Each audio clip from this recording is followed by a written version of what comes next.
O Brasil precisa de uma reforma estruturante administrativa para ontem. Ficar nesse gradualismo só se arrastando é voo de galinha eterno, é mediocridade. Independente de preço, a quantidade de Bitcoin em circulação ela é uma curva assintótica que está se aproximando do seu limite de 21 milhões, isso não vai mudar. Não acredito que já estabilizamos a curva de adoção. Eu diria que estamos a alguns anos de distância. A inflação de preço que os Estados Unidos publica ou o Brasil, cara, isso não condiz com a realidade, é muito maior. Por mais que sejam deficientes esses índices de inflação, ainda assim você tem possibilidade de ter um ganho real com ações de empresas. Vejam os ganhos do Warren Buffett ao longo dos anos. Começando mais um Urch Responde as perguntas que vocês nos enviaram na quinta-feira, dia 27 de fevereiro, no nosso aplicativo Follow the Money. Se você não segue o dinheiro ainda, siga o dinheiro, código QR em algum lugar da tela, link na descrição do vídeo. Melhor conteúdo de finanças, investimentos, mercados, economia para você investir com mais segurança e dormir tranquilo. Então siga logo o dinheiro. Muito bem, várias perguntas e... essa aqui já começa excelente, ó. É possível recuperar o poder de compra do real? Se sim, como? Seria possível, teoricamente seria possível recuperar o poder de compra do real, mas isso exigiria uma contração da oferta do dinheiro. O termo técnico seria uma deflação monetária. A quantidade de dinheiro em circulação na economia teria que diminuir, que é o oposto do que ocorre ao longo dos anos, em que a oferta de dinheiro segue crescendo ano após ano e muito mais do que cresce a economia, por isso que o dinheiro vale menos ano após ano, mesmo que a economia cresça. Esse é o paradigma das moedas nacionais que não são conversíveis em nada, em ouro, nem prata, absolutamente nada. O dinheiro perde valor todos os anos. Essa é a meta do Banco Central. O meta de inflação significa que o Banco Central quer desvalorizar o nosso dinheiro ano após ano. Esse é o seu objetivo. Portanto, seria necessário uma mudança até de teoria econômica que embasa hoje a forma como os bancos centrais operam. Então, exigiria uma mudança profunda. Por isso que eu digo que, em teoria, seria possível retomarmos algum poder de compra do dinheiro. Mas na prática isso não vai acontecer. E mesmo que fosse possível e fizesse, não, vamos provocar uma deflação monetária para que o real brasileiro ou qualquer moeda reverta essa perda de compra do dinheiro e volte ao seu poder aquisitivo que tinha 5, 10 anos atrás. Para fazer isso, ou o processo de deflação monetária para recuperar o poder de compra do dinheiro, geraria o que a gente chama de deflação de preços. Se a perda de poder de compra do dinheiro é a taxa de inflação positiva, os preços aumentando, o ganho de poder de compra do dinheiro significa os preços diminuindo. Então, deflação de preços. Só que esse processo também gera vencedores e perdedores. Há uma redistribuição de riqueza, de renda, da atividade econômica nesse processo. Por isso que a melhor política seria cessar a constante inflação do dinheiro que faz ele perder de compra. Esse seria o melhor objetivo, a melhor política monetária na minha avaliação, mas sei que estou quase solitário neste campo de que defende que o dinheiro não deve ser desvalorizado. E eu vou ilustrar isso com alguns gráficos, como eu já mostrei para vocês no passado. Esse é um gráfico que acabou ficando famoso até, ó, que mostra o poder de compra do real brasileiro. Desde lá de 94, quando começou a circular, até esse foi dado de dezembro de 24, quando o real bateu então R$ 12,07. O que R$100 compravam lá em 94, com toda a inflação que teve, a perda de poder aquisitivo, hoje seria o equivalente a apenas R$ 12. Então o real perdeu 88%, vamos lá, 88% do seu poder de compra. Quase 90%, é bizarro. Como é que a gente volta a R$20 de poder de compra, que estava lá em 2015, ou então a R$50 que estava ainda lá em 2000, 2001? Precisaria provocar essa deflação monetária, enxugar o dinheiro que está circulando na economia. Mas como é um processo também que, como eu disse, pode ser traumático, na prática isso não vai acontecer.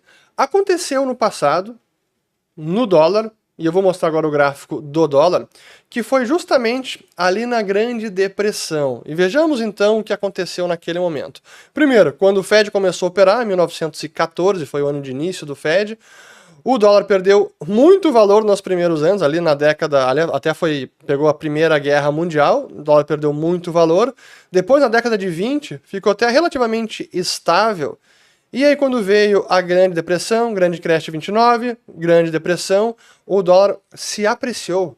Ele ganhou o poder de compra. Vejam que saiu de 60 para quase 80 dólares. Isso foi uma forte recuperação no poder de compra do dólar. O que aconteceu aqui? Uma forte contração monetária. E esse foi um dos problemas da Grande Depressão, mas foi uma consequência natural da grande inflação monetária anterior. Então, eu digo até, a gente está juntando vários assuntos aqui, mas é importante, por isso que a pergunta foi boa, porque muitos críticos da política econômica durante a Grande Depressão dizem, o problema foi terem permitido que o dinheiro contraísse e que acontecesse essa deflação monetária. Isso que não poderia acontecer. Ok, até certo ponto, porque eles esquecem que é uma consequência natural e, de certa forma, inevitável da expansão monetária prévia, de tudo que houve durante a década de 20. Esse foi o problema, aquele grande boom baseado no crédito barato pelo Federal Reserve e acabou gerando essa forte deflação, que também foi danosa, porque foi um processo traumático. Basta ver que a Grande Depressão foi um evento dos mais traumáticos e que deixou cicatrizes no mundo inteiro, a Grande Depressão Americana. Enfim, acabei me alongando bastante nessa pergunta aqui, quase 5 minutos, mas importante demais. Com a saída de capital do Brasil, principalmente em dezembro, sendo bem atípico, isso seria um indício que os investidores externos já deram como perdido a economia brasileira no médio e longo prazo? Não, o investidor estrangeiro, ele é muito menos propenso ao ruído, menos melodramático e desesperado que o investidor local, e na verdade ele considera mais o Brasil como uma alocação de investimento tática. Então o Brasil não é buy and hold, depende de preço, depende de momento, e é bem possível que o estrangeiro volte. Em janeiro e fevereiro está mais ou menos, considerando a vista e futuro, o fluxo está praticamente zerado, mas é bem possível que o estrangeiro volte porque a Bolsa Brasileira continua bem descontada. Eu fiz um vídeo recente sobre isso, vou colocar. Editor, coloque aqui o link em cima, por favor. À medida que os sinais vão se acumulando de que o governo atual vai diminuindo as suas chances de reeleição ou de conseguir um sucessor, isso o estrangeiro vai ver com bons olhos também, assim como o local. Ulrich, qual é a real chance desse governo impor da noite para o dia uma alíquota salgada de IOF para remessas no exterior? Em um hipotético cenário de contínua deterioração fiscal, sem corte de gastos, inflação continuando a subir e dólar disparando acima de 7 em semanas. Primeiro, não vejo esse cenário se desenrolando neste ano e talvez nem no ano que vem. Precisaria muita deterioração, como você coloca aqui. Mas se esse cenário acontece, bom, aí veremos mais fuga de capital e poderemos ver em algum momento o governo impondo uma alíquota de IOF maior. No momento em que há uma percepção de que está havendo real fuga de capital, uma coisa é saída, aumentar as remessas, o dólar aumentou.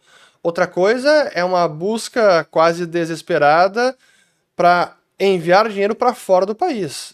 Aí muda o cenário, muda também o nível de preocupação do governo e eu imagino que imporia algum IOF e talvez rapidamente. Novamente, cenário altamente estressado que eu não estou contando com ele. Inflação incomodando, dívida pública nas alturas. Essas políticas econômicas são sustentáveis no curto prazo ou eles terão algum êxito em mascarar tudo isso até 2026? Acabou de sair o IPCA 15 e mostra a inflação ali próximo de 5%. Foi mais de 1% IPCA 15 de fevereiro.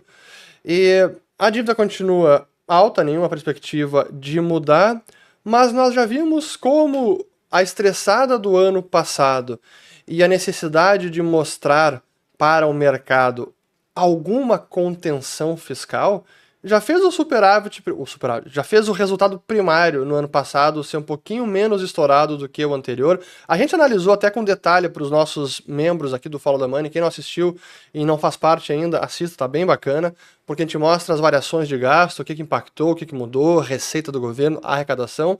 Mas houve um esforço do governo para entregar algo de controle, algo de contenção.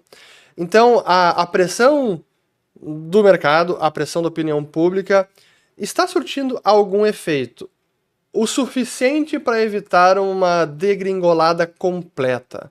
E por isso que eu digo que o cenário, a melhor das hipóteses, o cenário otimista com o atual governo, é que a coisa não degringole de vez até a eleição de 2026. Mas a gente está vendo, por outro lado, a tentativa do governo de estimular, conceder subsídio, conceder crédito, benefício é o pé de meia, daqui a pouco é o auxílio gás, alguma coisa para reverter a queda da popularidade. E é um objetivo claramente eleitoreiro, tá tão explícito e visível que não é mais, nunca foi, mas não é uma busca assim, já não temos uma busca por esse governo agora de adotar um programa de crescimento sustentável, de atração de investimentos, algo pensando a longo prazo. Cara, isso é 2026, é daqui um ano e pouquinho, um ano e 3 meses. Esse é o objetivo agora. Então, o que a gente consegue fazer? É isso.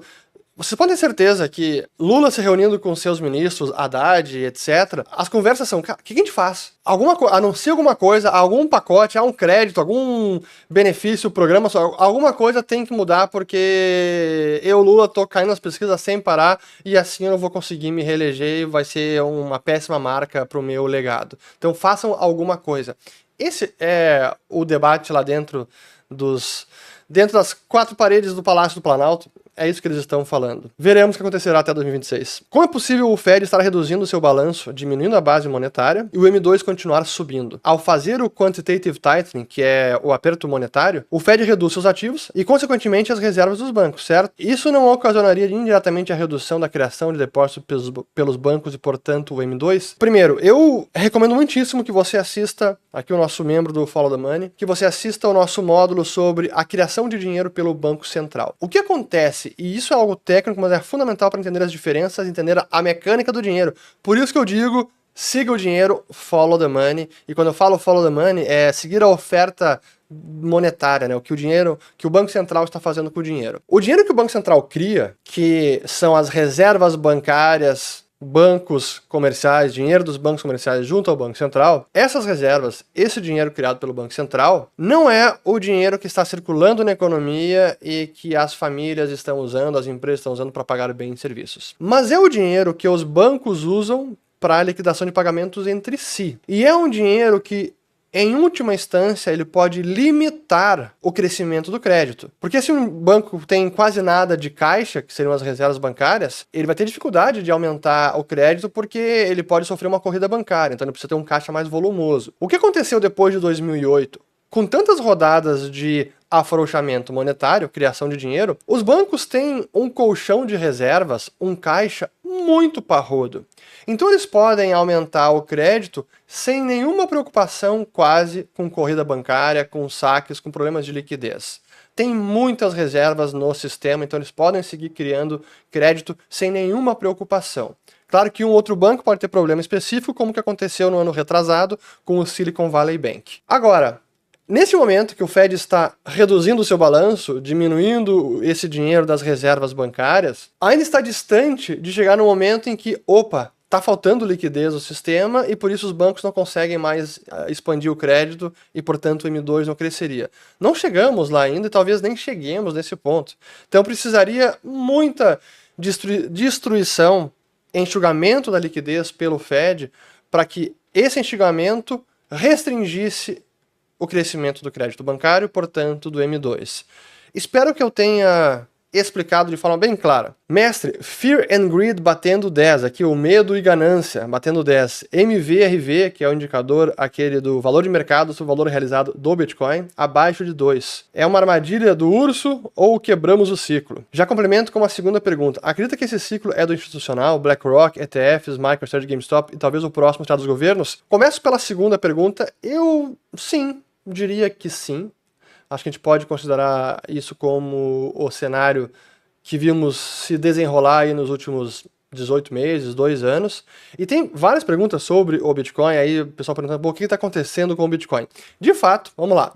Bitcoin está, neste momento que estou gravando aqui, que é sexta-feira, 28 de fevereiro, 3 da tarde, o Bitcoin está em 83.642 dólares, quase testando a média móvel de 200 dias, que está em praticamente 82 mil dólares.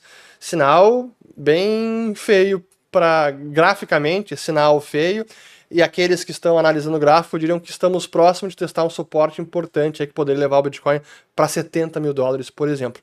Qualquer que seja o caso, é possível que estejamos vendo sim uma correção no mercado e que já tenhamos chegado no topo de mercado do atual ciclo. Não longo prazo, mas do atual ciclo que iria até 2027, 2028. Então, não descartem essa possibilidade. Então, o que está acontecendo com o Bitcoin? Cara, teve pressão vendedora nessa semana, sem dúvida alguma. Tivemos também aqui uma saída recorde dos ETFs, desde que eles foram aprovados, saída recorde aqui dos ETFs de Bitcoin nos Estados Unidos.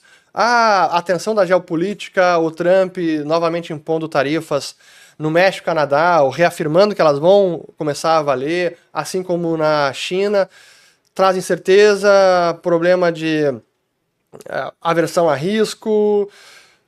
As conversas também de que o déficit fiscal americano, ou melhor, o corte de gastos agora do Doge, etc., pode provocar uma queda do PIB, talvez até recessão na economia. Tem mais perguntas sobre isso, depois eu volto a ela. Enfim, é um cenário que está confluindo agora para uma queda do Bitcoin. Outros ativos de risco também caíram, várias ações de tecnologia também caindo. Então, é um momento cíclico, isso é o Bitcoin. Como eu sempre digo, então, nunca se animem demais quando está no topo e também não se desesperem. Mas é importante que isso comprova sempre a tese de que quem está fazendo alocação, quem está pensando em fazer algum investimento no Bitcoin, tem que fazer isso ao longo dos meses e não pegar um momento e se desesperar. Estava 100 mil, não vai parar de subir, vai para 120, vai para 200, tem que comprar agora. Sempre traz oportunidade, então é importante ter um pouco de calma. Eu sei que é difícil e por isso exige disciplina. E importante, para quem quer entrar nesse mercado, a gente sempre indica a Coinbase, que é a empresa parceira da Liberta. Vou deixar aqui também na tela algum código QR ou link na descrição do vídeo. E quem abrir conta com a Coinbase usando o nosso link, já ganha de entrada aqui um benefício de R$20 na sua conta. Então conheça a plataforma da Coinbase, é fantástica. Eles estão no mercado há mais de 12 anos, então tem muita experiência, plataforma com segurança e avançada, mas também com simplicidade. Aqueles que querem simplicidade para comprar e vender, esse é o seu melhor caminho. Então, conheça a Coinbase. Você acredita que estamos no final da curva de adoção acelerada do Bitcoin, perto de uma estabilização, ou você ainda enxerga um potencial de expansão ainda grande do BTC? Estamos ainda na curva de adoção. Claro que a curva de oferta, a quantidade de Bitcoin em circulação, ela é uma curva assintótica que está se aproximando do seu limite de 21 milhões, isso não vai mudar. Independente de preço, o Bitcoin segue sendo criado aquela taxa que foi programada lá no protocolo pelo Satoshi Nakamoto. Isso não muda. Mas a adoção, ela ainda está se materializando. Então ainda é um momento de curva de adoção, certamente menos acelerada do que foi 5 anos atrás ou 10 anos atrás, mas ela está acontecendo. Não acredito que já estabilizamos a curva de adoção. Eu diria que estamos alguns anos de distância, talvez 5, talvez até mais do que isso. Ainda é muito cedo. Fora o Bitcoin, quais são as possíveis maneiras de se proteger da guerra ao dinheiro e dos juros negativos? O problema da guerra ao dinheiro, que seria o dinheiro em espécie, é que não tem muita saída mesmo. Além do Bitcoin, ouro é um ativo que está fora do sistema, que você pode custodiar por conta própria. Claro que tem um custo também maior de segurança, demanda ali espaço físico, logística, etc. Mas ouro é uma forma do ponto de vista de confisco final do ativo. Tá? E nem estou falando que isso vai acontecer, mas bom, já que estamos falando de guerra ao dinheiro, apenas esses dois ativos de verdade. Mas com relação a juros negativos, bom, aí nós temos não apenas Bitcoin, não apenas ouro, mas ações de empresa para mim também são uma forma, no longo prazo, de conseguir obter um retorno acima da perda de poder de compra do dinheiro, o que seria então um ganho real. A valorização do ativo acima do que é a perda de poder de compra do dinheiro.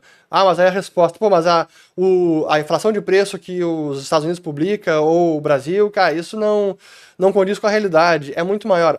Ainda assim, por mais que sejam defeituosos ou deficientes esses índices de inflação, ainda assim você tem possibilidade de ter um ganho real com ações de empresas. Vejam os ganhos do Warren Buffett ao longo dos anos. Então, cara, sim, Sei que quem é Bitcoin maximista vai me criticar, não pode comprar ação, que isso tá errado.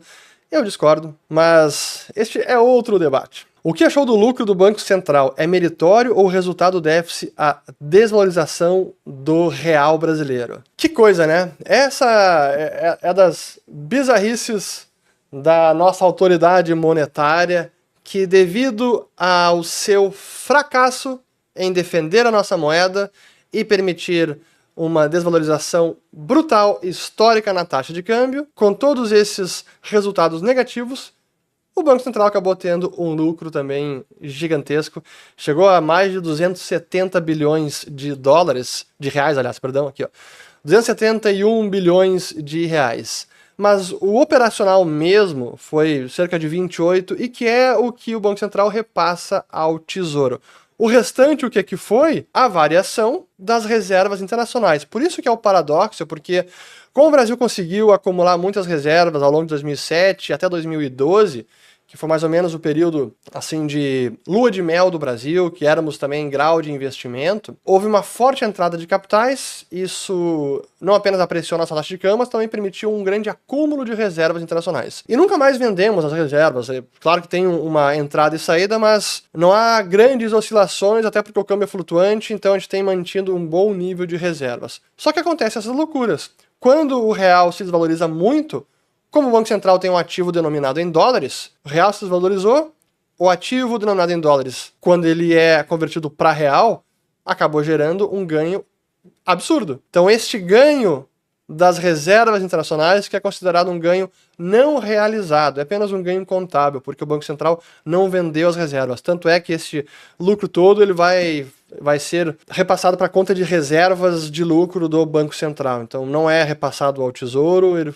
passa a constituir as reservas de lucro do Banco Central. Qual a chance de termos um Doge brasileiro no próximo governo? Eficiência será uma pauta? Eu espero que seja. É um exemplo sensacional para o restante do mundo. Começou muito com o Javier Milei, aí agora com o Trump e o Elon Musk e o Doge. E é impressionante notar como o Trump está dando quase carta branca para o Elon Musk e endossando o que o Musk tem falado. Vejam só, esse trecho até não coloquei, mas foi na reunião dessa semana do gabinete do Trump, com todos os seus secretários, e também estava ali participando o Elon Musk, e ele pediu para o Elon Musk dar umas palavras aí sobre as iniciativas do Doge. E o Musk falou, olha, o que a gente está fazendo aqui, conter gasto, diminuir desperdício, etc., e alcançar o que a gente acredita que é um potencial de 1 trilhão de redução de gasto, não é uma escolha, um capricho, é uma necessidade.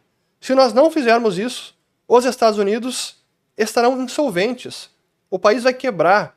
Isso é uma ameaça à segurança nacional. Precisamos fazer isso. E o Trump, a todo momento, simplesmente reafirmando o que o Musk está dizendo e dando todo esse poder para ele realizar as reformas aí que o Doge está tentando colocar em prática. Agora, se teremos isso no Brasil, vou ser menos otimista. Precisaria um governante com essa visão clara de que isso é fundamental, e precisaríamos também de aí indicados para postos-chave, fazenda, planejamento, etc., também com essa mentalidade. Será que o Tarcísio, por exemplo, se cercaria desse tipo de pessoas? Espero que sim, mas não vejo ele como alguém que tenha plena ciência dos problemas fiscais do Brasil e de que seria assim, não dá pra gente dourar a pílula. O Brasil precisa de uma reforma estruturante administrativa para ontem. Ficar nesse gradualismo só se arrastando é voo de galinha eterno, é mediocridade. Se é para tornar o Brasil um país mais próspero, mais rico, menos desigual, que distribua mais riqueza de forma genuína e não coercitiva, por meio de assistencialismo, se nós quisermos isso, é preciso reformas estruturantes para que o Brasil realmente cresça de forma sustentável. E não só adotando paliativos, reformas cosméticas que a própria da Previdência, logo precisaremos de outra reforma. O arcabouço fiscal já está morto. Precisamos de outro arcabouço fiscal, teto de gastos, para ontem. Tomara que o próximo governante tenha ciência desse desafio e de como isso é absolutamente necessário e urgente. Curva de juros dos Estados Unidos caindo forte, recessão a caminho. Vamos lá, bom ponto para falar sobre isso. Até vou colocar na tela aqui novamente a curva de juros dos Estados Unidos. Vamos lá, 10 anos menos 3 meses. Ó, 10 anos menos 3 meses. Estávamos em zero. Estava acima, voltou acima de zero, agora volta a inverter, então 10 anos abaixo de 3 meses. Então seria novamente a inversão da curva de juros. Tivemos ali em 2022 e agora novamente em 2025. Esse é o sinal de recessão. Olha, o sinal de recessão nós tivemos vários. Pela história dos indicadores das recessões americanas, já era para a recessão ter começado. É isso que sinaliza os indicadores. Mas ela ainda não aconteceu. O curioso é que nesse momento está aumentando a chance de recessão provocada pelos cortes do gasto público americano, e aí o culpado seria o seu Elon Musk. E alguns até dizendo, eu vi analistas nessa semana, vi na Bloomberg, e até a última projeção do Fed com o GDP Now, estimando uma recessão para o primeiro trimestre desse ano. Ó, aqui temos o gráfico do Atlanta Fed com a estimativa do PIB para o primeiro trimestre agora em contração de menos 1,5%.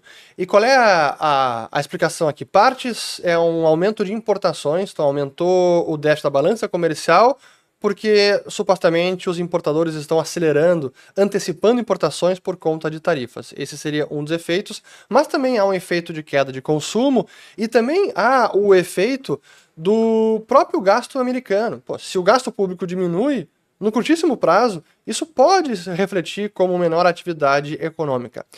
E, portanto, a leitura do PIB mostraria menos consumo do governo, diminuiu o PIB. Mas se a gente olha pela ótica da qualidade do PIB, isso é benéfico. Ok, no curtíssimo prazo caiu o PIB, mas significa déficit menor, menos peso do governo, que vai permitir maior proporção do setor privado consumindo e investindo nos próximos trimestres.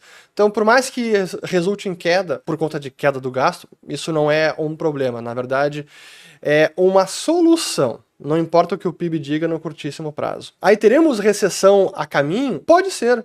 Não consigo descartar essa possibilidade, eu ainda não consigo dizer, não, a economia americana já ultrapassou essa etapa, esse risco não existe mais. Não, pode acontecer e talvez as tarifas e o Doge sejam fatores que antecipem uma recessão ou até provoquem uma recessão. Quando você acha que o Fed volta a ligar a impressora de novo? Talvez não dure tanto tempo assim para ele fazer isso. Até a gente fez o nosso último encontro com o Follow the Money foi sobre isso aqui com os nossos assinantes. Foi mostrar o que está acontecendo com a liquidez do Fed. Tem uma análise aprofundada com muitos gráficos, eu sugiro que você assista, foi o conteúdo aqui da última quarta-feira, dia 26 de fevereiro. Estagflação por conta de redução de gastos de Musk, o crescimento estava dependente dos gastos, pois exatamente o que eu acabei de mostrar.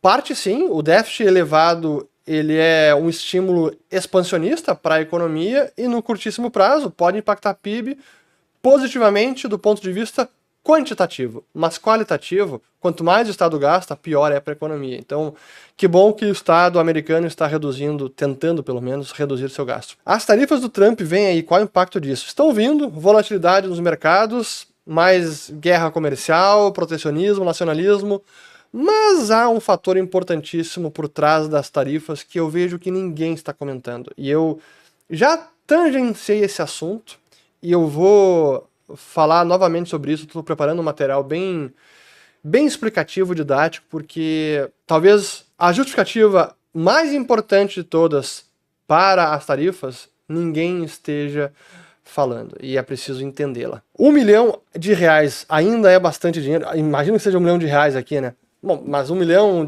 ou reais, com certeza é bem menos dinheiro do que já foi no passado. Pô, eu mostrei aquele gráfico ali do dólar até aqui, ó. Vamos lá, esse aqui é do real, do dólar aqui do real. Se R$100 em 94 compram muito menos hoje, R$1 milhão seria o equivalente a apenas R$120 mil. Então, o que 1 milhão comprava em 94, seria, com a perda toda que houve, seria R$120 mil hoje. Cara, é uma perda de poder de compra surreal, quase 90%. Então, 1 milhão hoje é bem menos do que já foi. Você teria algum livro a recomendar para ajudar um estudante de economia na análise de balanço de empresa, fair price, etc? Você tem algum preferido, mesmo que seja em outra língua? Agradeço. Tenho 3 livros. Então este é o primeiro livro, aqui ó, 5 Rules of Successful Stock Investing, que não apenas ensina a ler balanços, a interpretar as demonstrações financeiras, fazer o valuation também das empresas, mas que é o mais bacana, que a gente não costuma encontrar, ele também explica como cada setor ganha dinheiro. Siderurgia, mineração, saúde, serviços, varejo, enfim. Muito interessante, recomendo demais. Apesar de ter sido escrito já há mais de 15 anos, ainda assim ele é muito atual. Outro aqui da Mary Buffett e o David Clark, Warren Buffett e a análise de balanços. Recomendo muito. Mais um que é, além das cartas do Buffett, tem que ler todas, mas tem um que é o Investment Valuation, que é um livro sobre valuation de empresas, ele é em inglês. Esse é um bem direto ao ponto, para quem estuda fusões, aquisições, trabalha nessa área, excelente. Então recomendo muitíssimo. Fugindo um pouco dos assuntos econômicos, 2 perguntas mais pessoais. Quais canais você assiste no YouTube, se é que assiste? E como consegue incluir atividades físicas no seu dia a dia, com essa rotina de trabalho? Primeiro, canais de YouTube.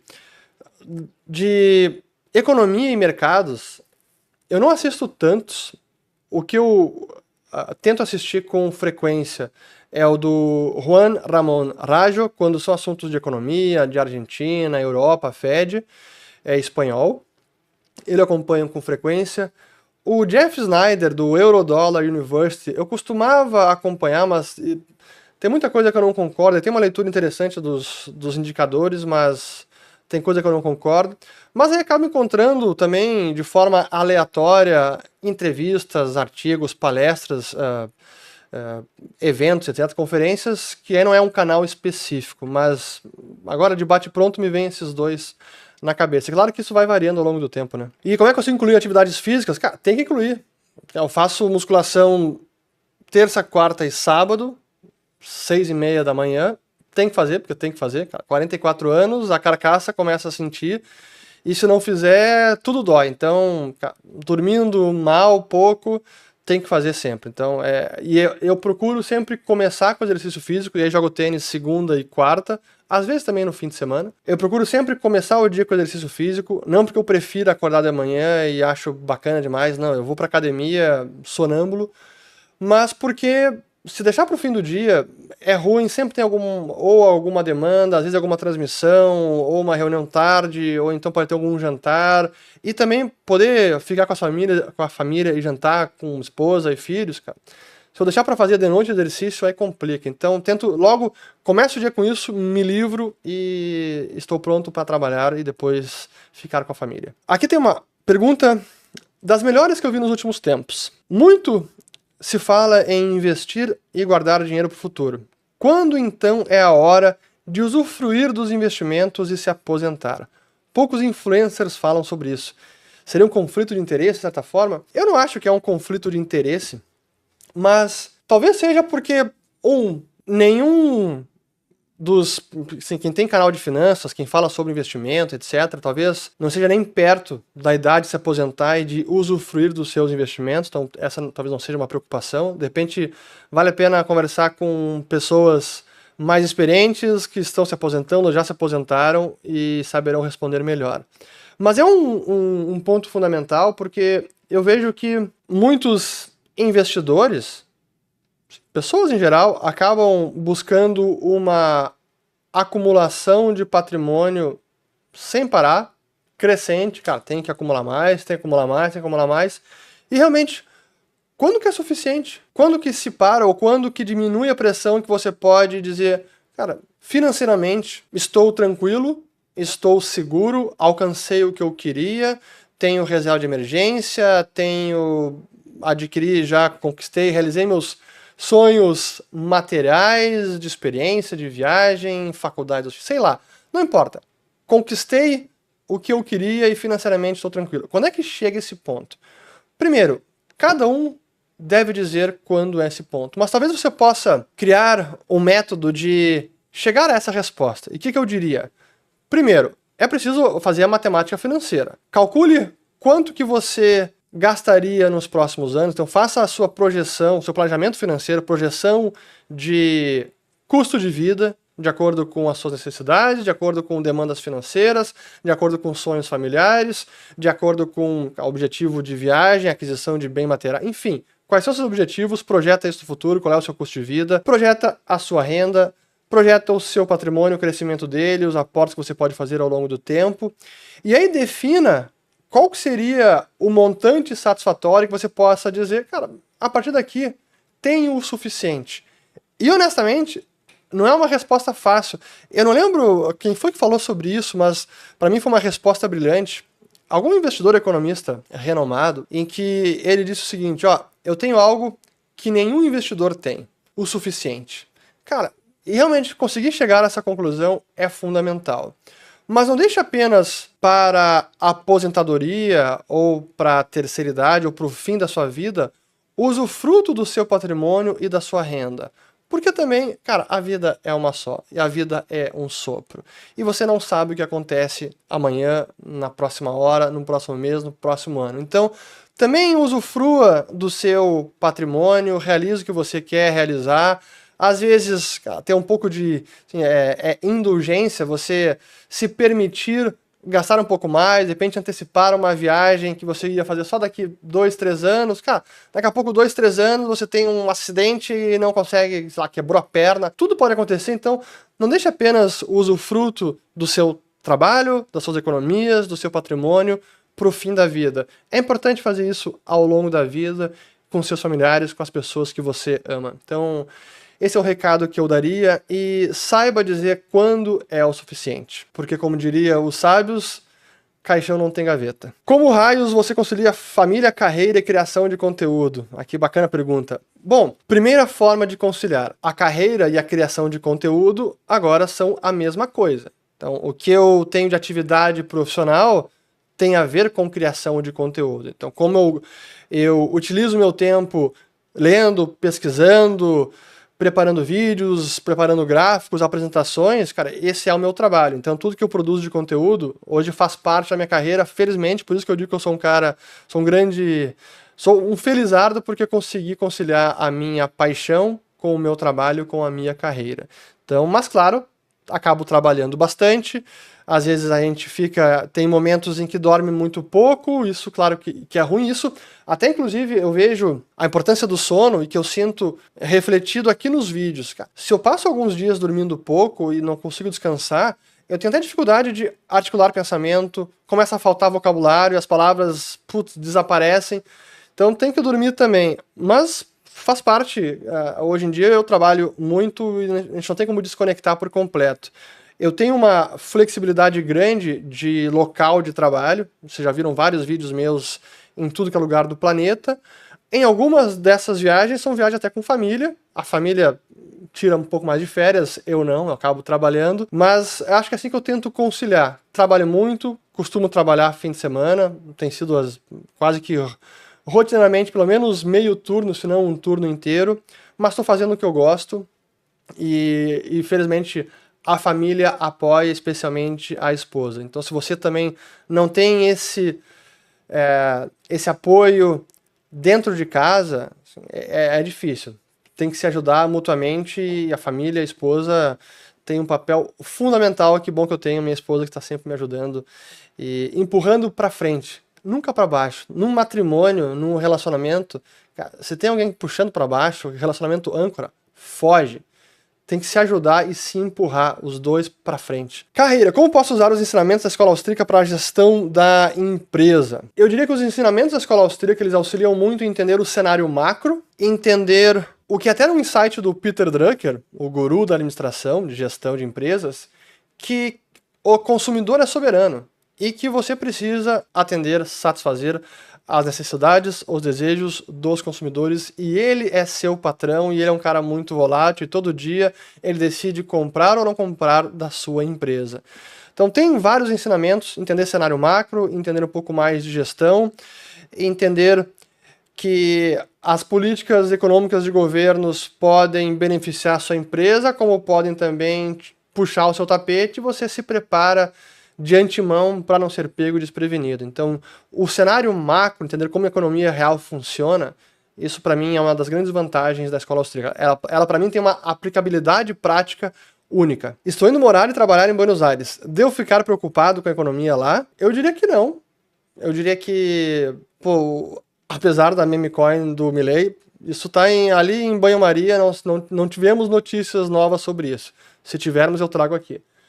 Mas ainda assim, ele está perseverando com o seu programa econômico, está conseguindo trazer estabilidade econômica para o país. O peso argentino está ali estabilizado ao redor de 1.200 pesos por dólar, está quase acabando a brecha cambiária, então está tudo indo conforme planejado.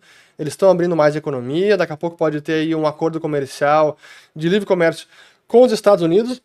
Eu diria que aproveite este momento da economia por lá e aproveite para conhecer o país, que é muito bonito. Eu tenho ficado cada vez mais impressionado, até apaixonado ali pela Argentina. E isso me leva à última pergunta, que é o seguinte, ó, viagens de todos os lugares que já visitou, qual mais o surpreendeu? Eu vou dizer 2. Primeiro, Japão, um país espetacular, quero muito voltar ao Japão. Tinha uma expectativa, acho que elevada, e mesmo assim me surpreendeu muito, fantástico. A cultura, respeito ao próximo, a organização de tudo funciona, a beleza dos locais, beleza natural, a culinária, muito bacana. Então quero voltar para o Japão. E outro que mais me surpreendeu, acabei de falar da Argentina, San Carlos de Bariloche, Patagônia, toda aquela região lá dos Sete Lagos, San Martín de los Andes, Vila Langostura e San Carlos de Bariloche, é uma das paisagens assim, de natureza,